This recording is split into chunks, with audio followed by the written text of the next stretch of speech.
No doubt, you've heard some of the completely unexplainable stories about the moon.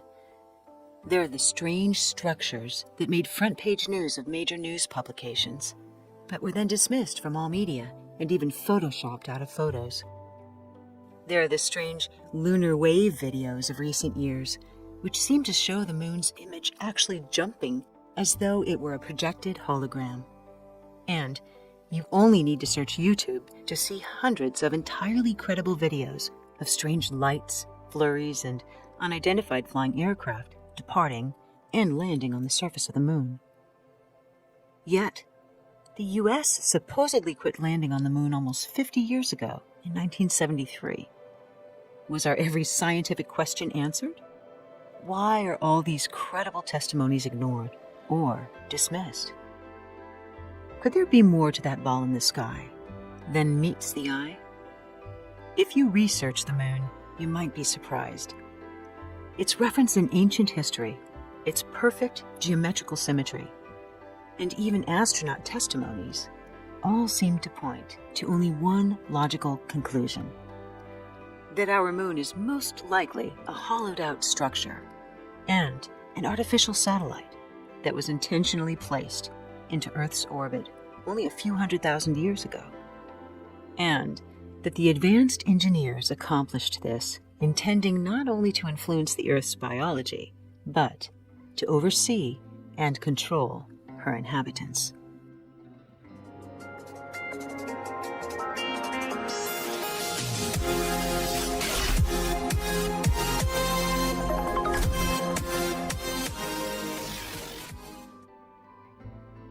The moon seems as natural as the landscape around us. But when you look at all the freakish facts, you'd see what one NASA researcher, Robin Brett, saw. He said, "It seems easier to explain the non-existence of the moon than it does to explain its existence." So then, why is that? For starters, no one can explain why the moon is older than the Earth, and older by millions of years. None of the collision with Earth theories make even a shred of sense. Secondly, if the moon were proportional to the planet it orbits, as other natural satellites are, it would only be 30 miles across.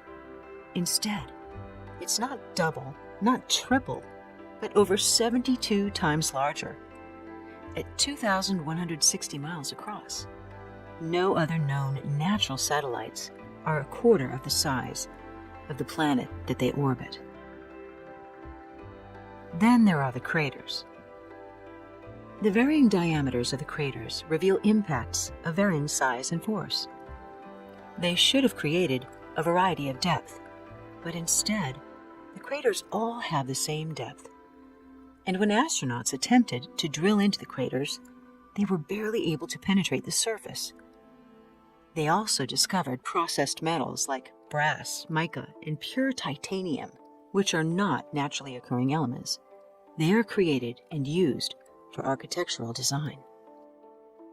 Where it really gets strange, though, is when you examine the mathematical and geometrical relationship between the Sun, Moon, and Earth, which are so freakishly precise they defy all odds of randomness, with nothing like it in any other known planetary system.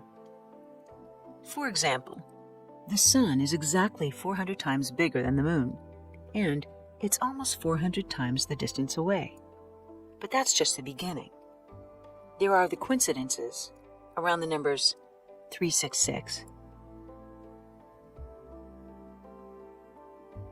For the numbers 1092,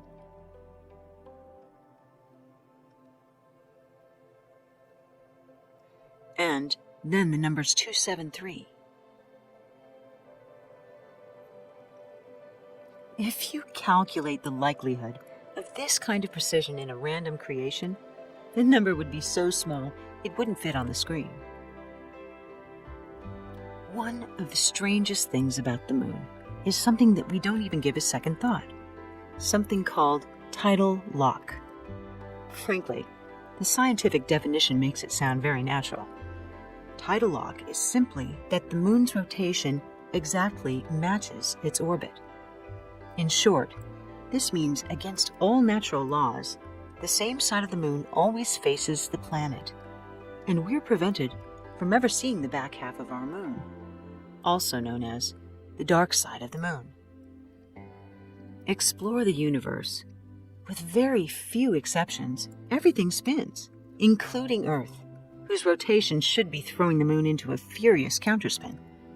Instead, somehow, our moon is literally like an all-watching eye that never ceases surveillance of the planet to which it's bound.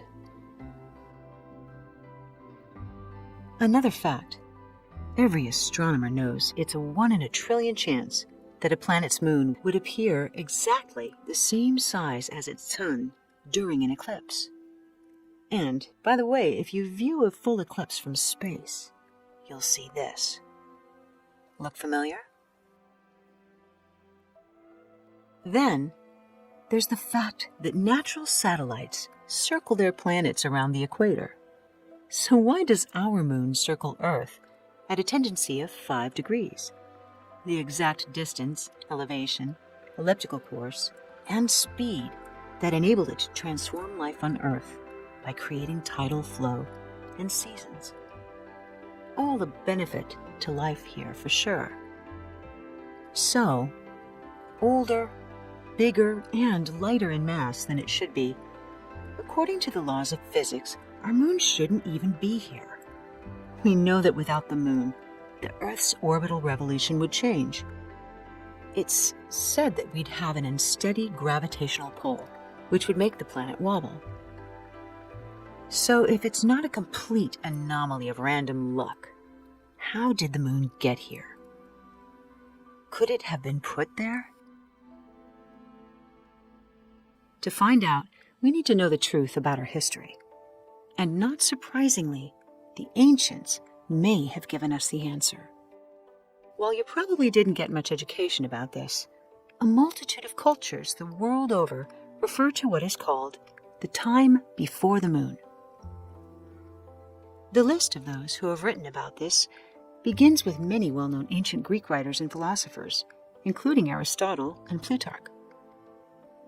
There's even reference to the time when there was no moon before the cataclysm, and certain inhabitants were known as Proselones, which means those that were before the moon. But this expression was used elsewhere. The Columbian legends say, in the earliest times when the moon was not yet in the heavens. In Africa, the Zulu tribe tells the legend that the moon is an egg with its yolk removed, brought here from far away by non-terrestrial dragons who placed it into orbit. Their legend says the earth turned over when it was brought here, causing cataclysms and a great flood, nearly wiping out humanity. Could this legend coincide with our current understanding of history, when humanity's population bottlenecked, reducing all races to a single ancestor that geneticists call mitochondrial Eve, somewhere between 150 to 200,000 years ago? Could ancient Earth have experienced these cataclysms as a result of the arrival of this unnatural satellite? Would this explain why so many cultures, without any connection to each other, share the same story about our cosmic neighbor? The idea the moon was brought here seems like a stretch. We simply cannot fathom how. But let's imagine for a moment that the inconceivable is true, and that our seemingly natural moon was, in fact, brought here by a race with methods we've yet to comprehend. Why? Was it merely to create tides and seasons? Might it have anything to do with the humanoid race that was existing here? Could the answers be found in the other ancient historical writings of Earth history? Like the Sumerian tablets, which indicate the arrival of an extraterrestrial race who genetically manipulated humans to serve as their slaves here on Earth. So there's something strange about the mass of the moon. Understanding that it's 25% or 1/4 of the Earth's nearly 8,000-mile diameter, how is it possible that the mass of the moon is so much less than Earth, only 1.2% of Earth, when it should be the same ratio as the volume. In 1970, after years of research, two Russian scientists, Vazin and Sherbakov, published an article in Sputnik magazine titled, "Is the Moon Creation by Alien Intelligence?" Translated, it theorized that the moon is an artificial Earth satellite put into orbit around the Earth by some intelligent beings unknown to ourselves. Based on the sheer logic of its perfect size and orientation, they believed the moon was placed in the Earth's orbit ages ago. And they're not alone. In 2006, after decades of research, two Brits, Knight and Butler, also published their research in a book titled "Who Built the Moon?" They pointed out that the absolute perfectly proportional geometry and the sequencing of integers for every aspect of the moon was duplicated by no other body in the solar system. They also discussed the huge but ultra-light mass. In the end, they created a very persuasive conclusion, stating, "If higher life only developed on Earth because the moon is exactly what it is and where it is, it becomes irrational to cling to the idea it's a natural object.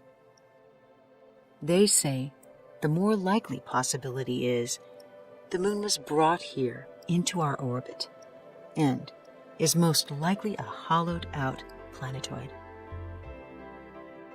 In November of 1969, the Apollo 12 crew sent their lunar module crashing down onto the moon, creating an artificial earthquake about 40 miles from their seismic devices. The ultra-sensitive equipment recorded the crash and found that the moon rang like a bell for almost 40 minutes, taking almost 8 minutes to reach its peak. It was so stunning that NASA decided to try it with an even heavier rocket in their next mission. So Apollo 13's module struck with the equivalent of 11 tons of TNT. Even though the seismic equipment was over 100 miles from the crash site, according to NASA, this time the moon rang like a gong, again reverberating for 3 full hours within the 2-kilometer radius of the landing. The outcome of these experiments are so unpredictable and shocking. Most people simply refuse to entertain what they imply.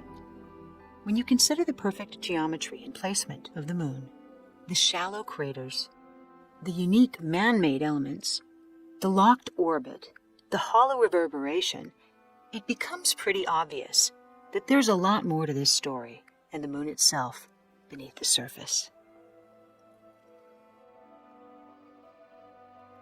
On November 23rd of 1966, images taken by a manned moon orbiter showed no less than 6 tall structures on the moon. These images were published in the Washington Post and the LA Times, with at least one Boeing scientist claiming they were far too geometric to be natural. Upon study, Soviet space engineer Alexander Abramov noted that the center of the spires are arranged precisely the same way as the apices of the 3 great pyramids in Egypt. And they cast 4 perfect 90-degree angle shadows into an eroded pit area. At NASA, Dr. Farouk Elbaz, also claiming they could not be natural, revealed they were taller than any building on Earth. NASA, on the other hand, declined to investigate, saying it was a trick of light and shadow. Consequently, the subject was dropped from the media. But years later, several shots from Apollo 17 showed these same clear, right-angled structures. You may have noticed, photographs of the moon are so unclear, they look like they're from 1912 and are perfectly deceptive with regard to detail. In fact, sometimes it seems that photos of the distant planet Mars are clearer than those of the moon. at least until 1994. Photographer Jose Escamilla colorized photos taken from a moon orbiter 100 miles away. The effect revealed these structural anomalies not otherwise visible in black and white. So, if structures do exist on the moon, who built them? And where are they now? Prior to the first moon landing, Apollo 10 flew around the back of the moon, and their transcripts reveal that they all heard what they called eerie outer space music, like nothing they'd ever heard before. Sounds which have since been compared to the electromagnetic radio-like sounds recorded by Cassini from inside Saturn's rings.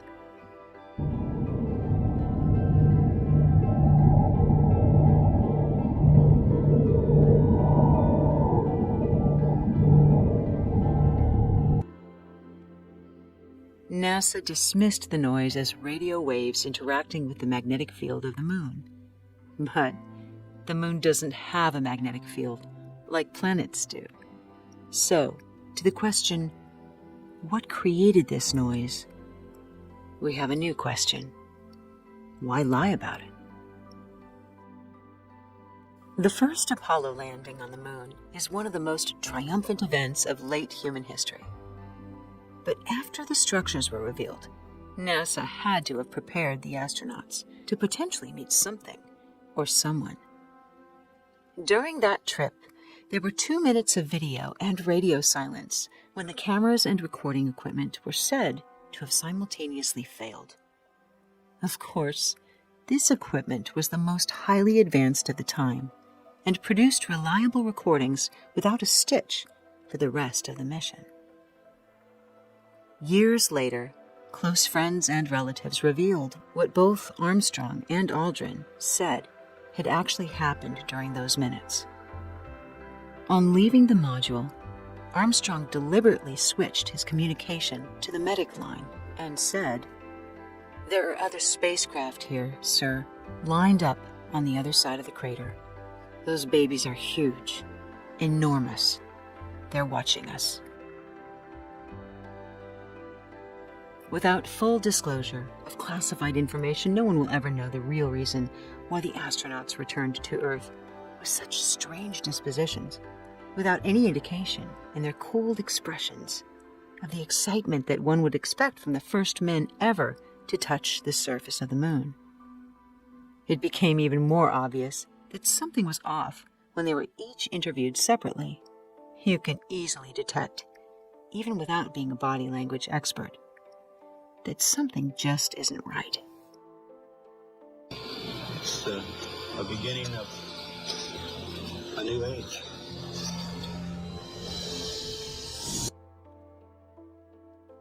Perhaps the most curious point of all is the cryptic speech that Armstrong gave 25 years after the landing. There are great ideas undiscovered, breakthroughs available to those who can remove one of truth's protective layers. There are places to go beyond belief. Truth's protective layers? What or who is protecting us from the truth? So if the moon is not solid mass, but a hollow artificial satellite, and there are structures there, certainly there must be evidence of extraterrestrial life somewhere. Of course, only astronauts would know for sure. And not surprisingly, you'll find that early on, they were talking, but have become less inclined to reveal their knowledge as the years have passed. Here are a few among many who've revealed what they know. Scott Carpenter of the orbiter Mercury Atlas 7 said, "At no time when the astronauts were in space were they alone. There was a constant surveillance by UFOs." Buzz Aldrin, years after his legendary landing, for some reason became reclusive and said, "There's a monolith on the moon of Mars. When people find out about that, they'll say, 'Who put that there?'" The first Japanese American in space, Colonel Lieutenant Onizuka, went so far as to admit he witnessed small, strange-looking creatures, humanoid in shape. They did not look of earthly origin. And then, the sixth astronaut to walk on the moon, Edgar Mitchell, admitted, "Yes, there has been ET visitation and may continue to be. There's a lot of evidence that points to a clandestine group." What is the relationship of ET life to this clandestine group Mitchell named? What are they withholding from the rest of us? In the 1950s, the physicist Enrico Fermi pointed out the strange contradiction about alien life. He said that given the vastness of the universe, there should be a high probability that other intelligent civilizations exist. But, he added, there is a total lack of evidence anywhere on Earth or in space.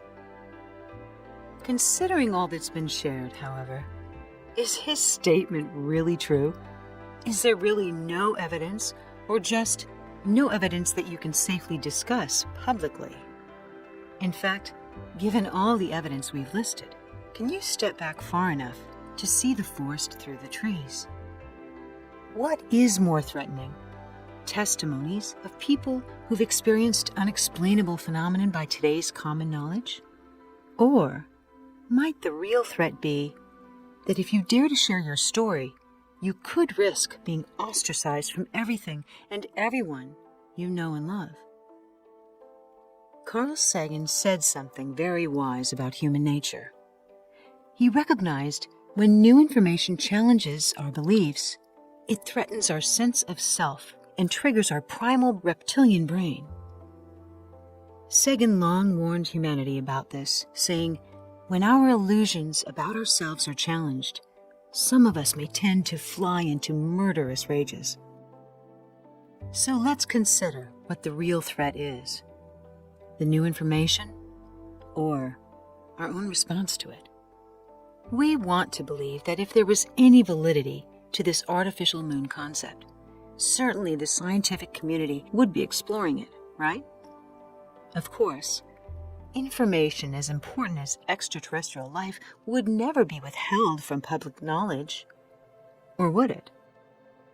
According to NASA's Brookings Report, a 1960s discussion of space exploration, public disclosure of ET life would, quote, cause the collapse of society and must therefore remain clandestine. And there's that word again, clandestine. Astronaut Edgar Mitchell's description for the hoarders of truth.